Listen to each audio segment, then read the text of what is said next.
大家好，我是尼克拉斯杨。今天我要给大家详细解密一下云南哀牢山。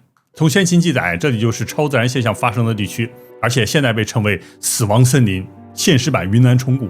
有很多新闻报道，这里的确发生过很多人类突然死亡事件，都是真的。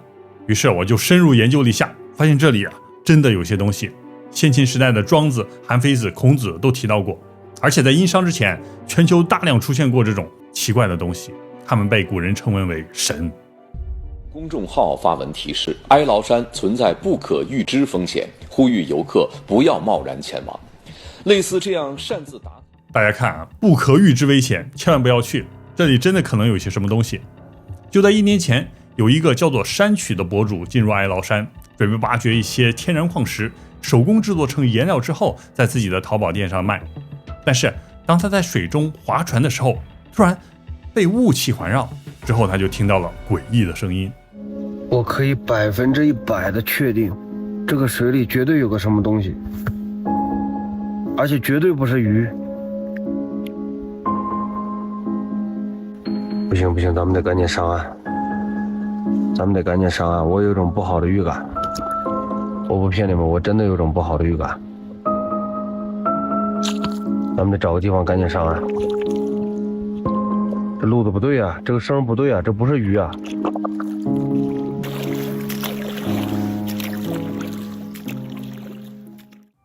这个水里有什么东西有点毛骨悚然。后来记者也采访了他，他就在里面讲了自己在哀牢山的惊悚感受。但是后来他们的对话就变得有点不自然。你当时是真的听到了什么，看到了什么，感受到了什么？感觉到有点压迫感，周围的环境给我的这种压迫感。然后这个时候水里就有一些声音，你能感觉到它没有怎么动，就造成了一个很大的声音。我当时就觉得不对呀，这个有点大呀，要不就别划了。因为当时第一反应，你不能判断它是什么，你只知道这个东西有点大。第二反应，你不知道它会不会攻击人，所以我的选择是先上岸观察一下。其实你冷静下来，觉得它里面可能就是一条大鱼。它只能是鱼，不会有什么水怪。绝对不可能！我们在第一时间，这个不可能的事情。这个记者说话是不是有点奇怪啊？你冷静下来，可能觉得那里面会是条鱼啊，不是水怪。这叫什么？这叫做心理学中的锚定效应。先给你一个引导性提问，然后让你的思维锚定在水中有大鱼，最后让你自己得出一个结论：水中的不是水怪，而是大鱼。这就是一种从下意识引导人思考的高级技法，目的就是降低热度，告诉大家这个世界上没有水怪，避免引起公众恐慌。那问题来了，博主山曲在划船的时候到底遇到了什么？先秦时代的经文告诉我们，那个不一定是鱼，这个我一会儿在后面会详细分析。我们先看一下哀牢山里面到底发生过什么诡异的事情。哀牢山位于中国云南省的中西部，绵延500多公里，面积超过2万平方公里，最高海拔高度3166米。哀牢山最独特的特点就是里面几乎每天都会出现浓雾，而且是突然出现，雾气浓到伸手不见五指，人在里面行走就像现实版的恐怖电影《寂静岭》一样非常寂静。当地人就说，进了雾里连自己的脚步声都听不见。还有一些野外博主描述，他们在山里露营时，晚上四周安静到连心跳都能听见。其实这不是真的寂静，什么声音都没有，而是哀牢山里面的高湿度和长得乱七八糟的这种树会形成声波衰减带，任何声音在雾里都会被逐渐吸收掉，所以人在这种环境中听到鸟叫声、风声，就会感到它的声音离自己特别遥远特别模糊，就像被吸进了地底一样。而且还有人记录，在哀牢山深夜里，你还能听到一种奇怪的嗡嗡声，就像电流一样，推测可能是山体内部的回声，或者是地磁波动产生的一种次声波。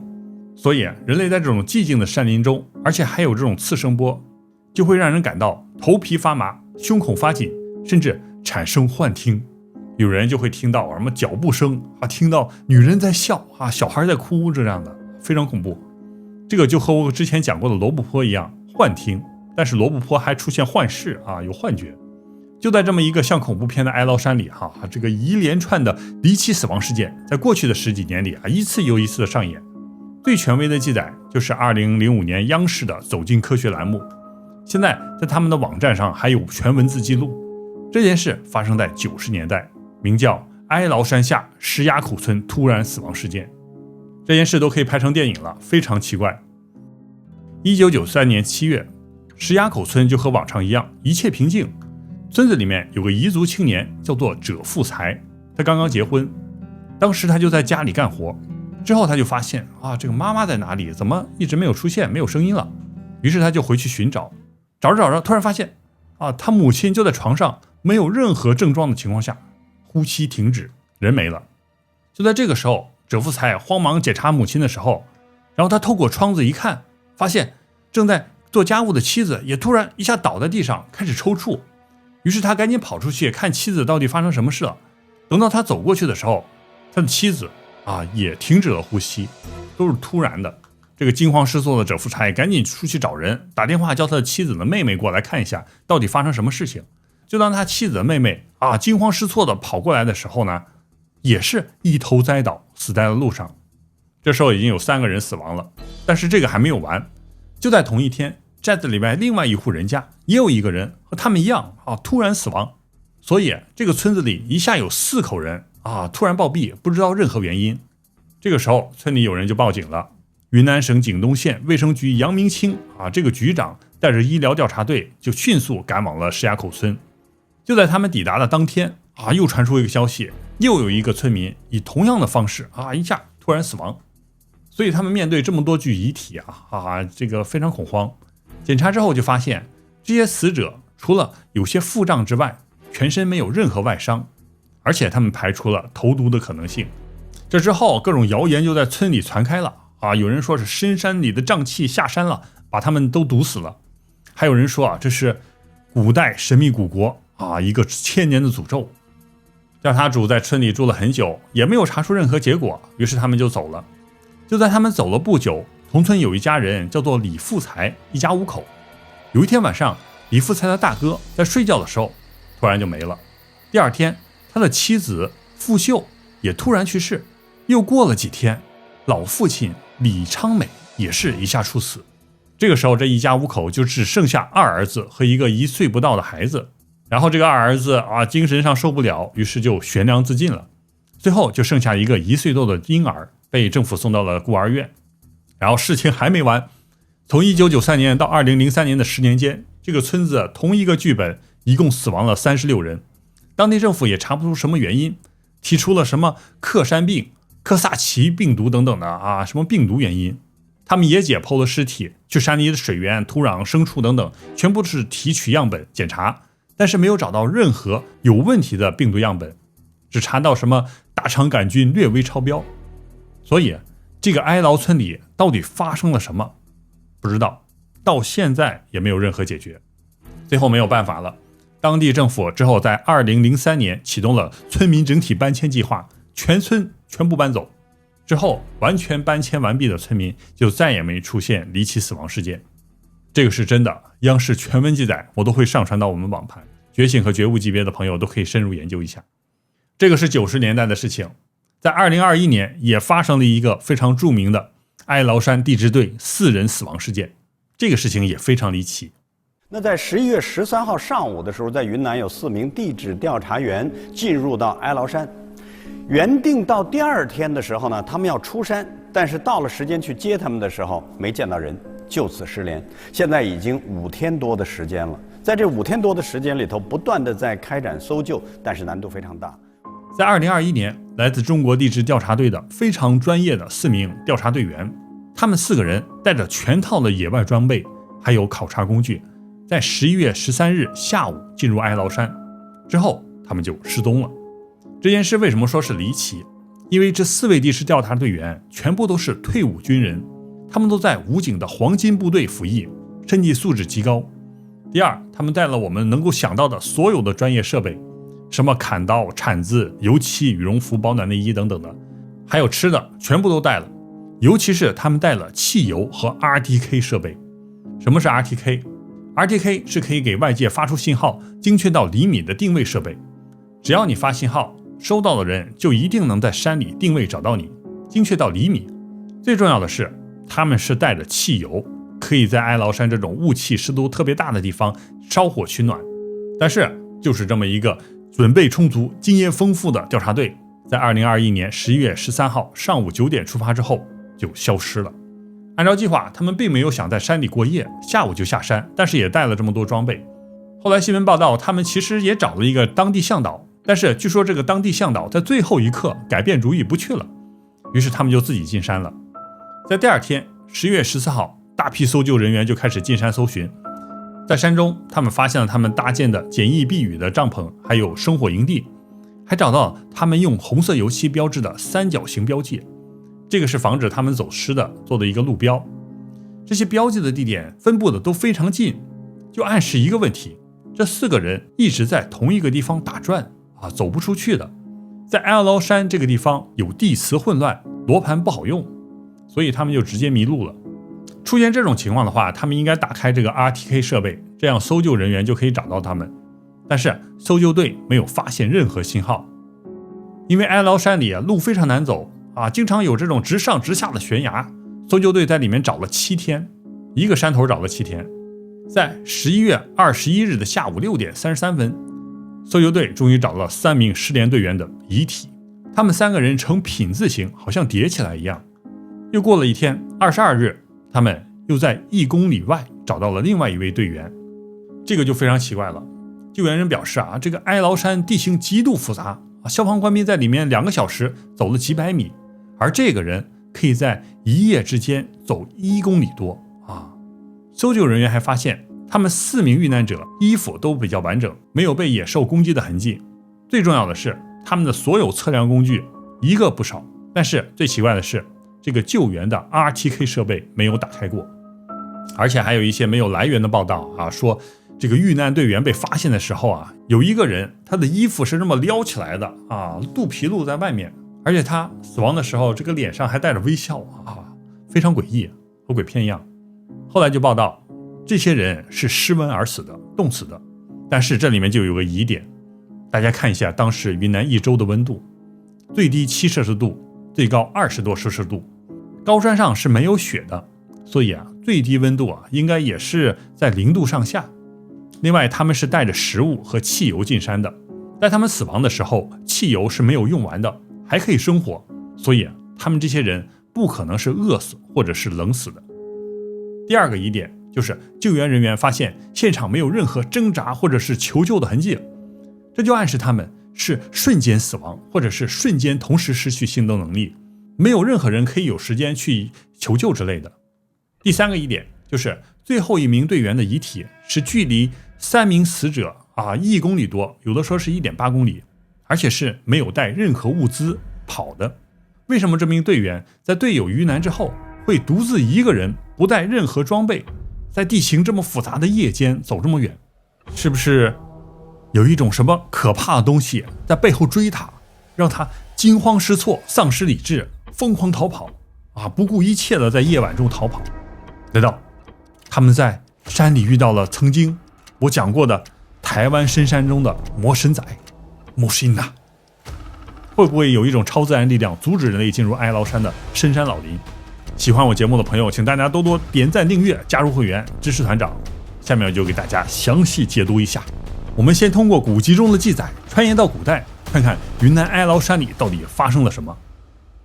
在云南清朝楚雄县志里就写道，康熙22年，狩猎乡民行至一谷，谷内骸骨遍地，数百具之多，刀械整齐，衣甲相叠，以为吴军残部。清朝有猎人发现哀牢谷谷地里面有数百具人类骸骨，他们都枕着这个刀具，然后衣服都叠在一起，全部都死了。史书中怀疑他们很可能是10年之前三藩之乱的吴三桂的军队。还有在云南滇志中有记载，岳率百骑追击，人畜皆毙，衣履皆无，其状甚奇。言者山中多怪，遇人喷毒，剥衣而去。这个岳就是汉朝的讨夷将军宋岳。当年这个宋岳将军带着几百个部下骑着马进山，准备讨伐哀牢古国。但是所有进入山谷中的人和马都离奇死亡，而且死的时候衣服全都没有了，一缕皆无，奇状甚奇。是不是他们遇到了某种怪物会扒人的衣服？所以从这些官方史书中记载来看，再加上之前山区在水里听到的声音和现在的所有的新闻，我们合在一起就会发现，这里面所有的线索都指向了一个传说：云南古国哀牢国。哀牢国什么时候出现的不知道，可能是和三皇五帝同一时期开始的。他们在鼎盛的时期统治东西3000里，西北4600里，他们就是上古西南地区的霸主，而他们的都城所在就是云南哀牢山这里这一片。到了公元前后这个时期啊，汉武帝为了打通往深毒的商路，也就是通往印度的道路，他们就派兵去攻打哀牢国。最后在西元76年的时候，哀牢国就灭亡了。哀牢国非常古老，在《山海经》里都有记载，因为在《华阳国志》《后汉书》里都写到，哀牢人是川鼻单耳，楼身纹身啊，他们满身的纹身，而且耳朵是单耳。单耳的意思就是垂耳，就是把耳朵放一个大秤砣啊，这么拉的特别长，像鸡肠一样长。哀牢部落的酋长耳垂下至肩下3寸啊，到这个地方。而且这个在《山海经·大荒北经》中也有记载，说有单耳之国任性。然后又在经文中写道，它旁边有个地方叫做北海，北海中有岛，其中有神，人面鸟身，耳两青蛇，剑两赤蛇，名曰羽强。山海经这2句话就是非常重要的一个线索。在哀牢国旁边啊，有一个地方它是有一个神秘的生物出现。从符号上总结一下这个特点，就是像鸟一样的这种神羽强，它是头上有2条蛇，下身还有2条蛇，是一个人面鸟身的神。说这个神是一个外星人的话啊，我觉得这个蛇可能是他们的触角。而且这种符号浓缩起来在南美洲也出现过，就是我之前讲过的神维拉克查。大家可以看一下我在节目中给大家看的啊，这个维拉克查的样子，他们就是头上头下都有很多蛇出现，长长的这种线条。然后这个事情就变得有意思了，这个就要讲一下哀牢国的第一个王。史书中记载他不是人类，这个是在《后汉书·南蛮西夷列传》中写的。整个故事讲的就是在古哀牢国最开始的时候，有一个女人叫做沙伊，她就住在这个哀牢山上。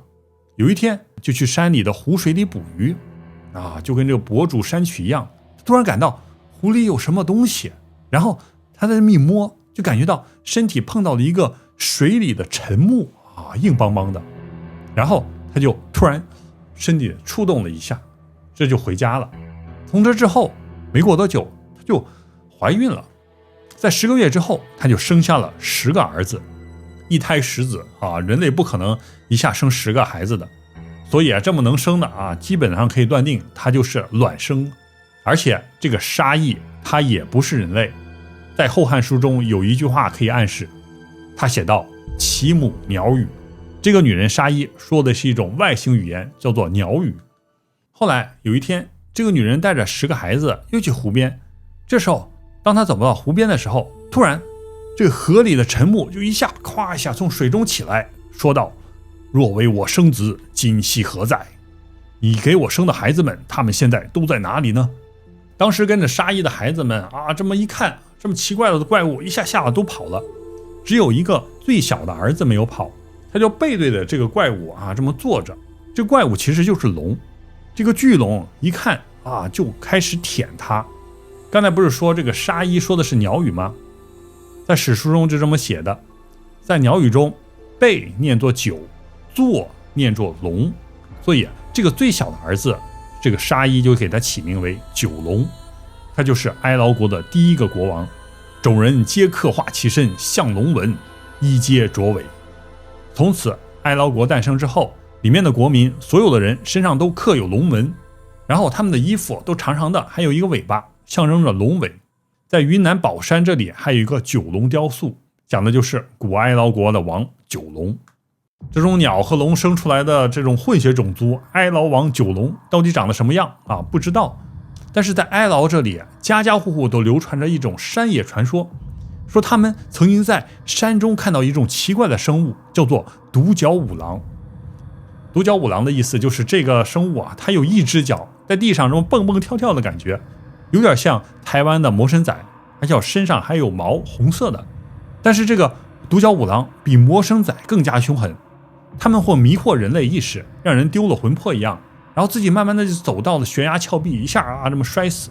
而且这个独角五郎会让迷路的人不断吃虫子或者牛粪，直到把这个人给毒死，非常可怕。当地人就说进入哀牢山必须带着镰刀，而且看到独角五郎的时候就赶紧的跑，往山下跑。独角五郎真的是传说还是有什么东西出现啊？是不是村民想出来骗小孩的？可能不是。大家可以去看一下我之前讲的魔神仔这一集，这个下面的评论简直就是各种鬼故事的合集啊！每个留言的人都说自己曾经见过魔神仔，非常有意思。我跟大家说，如果这个独角五郎外国人也见到，那是不是就真的说明在上古他们真的存在过？在公元前414年，古希腊剧作家阿里斯托芬写了一个戏剧，叫做《鸟》还是和鸟有关。里面就用文字记载说，独角五郎曾经在印度大陆中出现过，他们把它叫做 Monocoly， 意思就是独角人。古罗马神学家奥古斯丁还写过一本书，叫做《某些可怕的人类种族是否源于亚当或诺亚儿子的血统》。在这本书里，他就研究了古代地球中出现很多奇怪的人类种族，里面他就提到了这种独角人。大家还可以看一下中世纪还有之前的各种图画、教堂雕刻都是这种独角种族。怎么这么奇怪？难道这种上古混血种族在全球都出现过？这件事其实庄子也知道，在庄子这本书中写道：魁谓咸曰，吾以一族惩除而行，于吾如矣。今子之10万族，独奈何？有一种生物叫做魁，这个魁就对千足虫说我有一只脚跳跃前行已经很不容易了，你有上万只脚是怎么协调控制的？这里的这个魁讲的就是独角五郎。在韩非子中也有记载，鲁哀公问孔子：吾闻魁一族，信乎？我听说有种生物叫做魁，有一只脚，你信不信？孔子说话非常有技术含量，他说人类没有一只脚的，然后就没有说了。他意思是这个魁他就不是人类。这个传说中的魁到底长什么样？我给大家看一下甲骨文魁的样子。它有一个巨大的眼睛，左右有2个爪子，它是有一只腿，但这个腿好像是一个尾巴。这个是什么种族？在《说文解字》里面就讲了，魁神魅也，如龙一族。这个魁其实就是和龙一样差不多，但是只有一个足，这个足可能是它直立的尾巴，所以这个魁很可能是一个龙族的另外一个混血版。它们是脸长得像人类，但是有尾巴有爪子，身上还有鳞片，这么一种生物。我推测它们很可能就是伏羲女娲一族，它们的尾巴就是被当作一个独腿。而这种生物在殷商的时代很可能是被当作神崇拜，因为在殷商的各种精美的青铜器上面都画着一个相似的纹路，叫做魁纹。魁纹的主要造型就是宽嘴，头顶上没有龙角，有一足，尾巴呈卷曲形状，这么的一个龙的形状，各种青铜器上全部都有非常奇怪。所以呢，真相大白。如果说是按照神话传说这个角度来解释的话，这个哀牢山中，尤其是在湖水中，很可能是存在一种上古的水怪，而这种水怪就是传说中古哀牢国的第一任国王的种族，混血的独角五郎魁。也许他们就是传说中的女娲一族，他们也会说话，而且他们知道上古宝藏在哪里。在古书《夷坚丁志》中有记载，这种魁他们会表现出一种神的性格非要人类祭祀他们。书中就说曾经出现一个魁就对一个人类说，狗能饲我，当使君必是巨富。之后这个魁就给了这个人特别多的金子，一下让他富了。所以从宋代开始，人们慢慢就开始拜一种财神，叫做五通神，而这个神就是魁。所以有些传说它肯定是有一个来源的，不是哪一个村民突然想出来的一个吓小孩的故事，它在远古的时候都是有点东西的。如果大家曾经在山里看到过什么故事，或者是你的爷爷奶奶讲过什么故事，请多多在我们的影片下方留言。我妈妈就曾经给我讲过，她小时候有一次住在乡下的这个小屋子里，当时她发烧的时候她就突然看到窗外伸出一个毛茸茸的手和猴子一样，这个脸长得像人类，于是她就吓了大叫，一下这个像猴子一样的东西就跑了，非常奇怪。但是我们那个乡下那个地方从来就没有猴子这个几百年来都没有见过，所以这个就是一个非常奇怪的故事。如果大家有相同的经历，也可以给我们大家留言我们一起研究一下。总的来说，就是古籍中出现一个记载深山老林里有出现什么尸骨遍地诡异的事情，建议大家都不要去那里根本不是旅游的地方，而是上古外星人基地，非常危险。下一期会员节目就非常劲爆了，在千年古籍中记载的这种事情什么神的战车、外星人之类的，他们真的出现了，这个是美国五角大楼承认的。我收集了最新的重大新闻，给大家做了一场非常详细的会员解密影片，下周2、3就可以上映了。点击 YouTube 的加入或者是哔哩哔哩的充电按钮就可以加入了会员，也可以通过订阅、点赞、转发支持团长的频道。尼克拉斯杨会给大家解锁更多的秘密，感谢大家的支持，我们下期再见。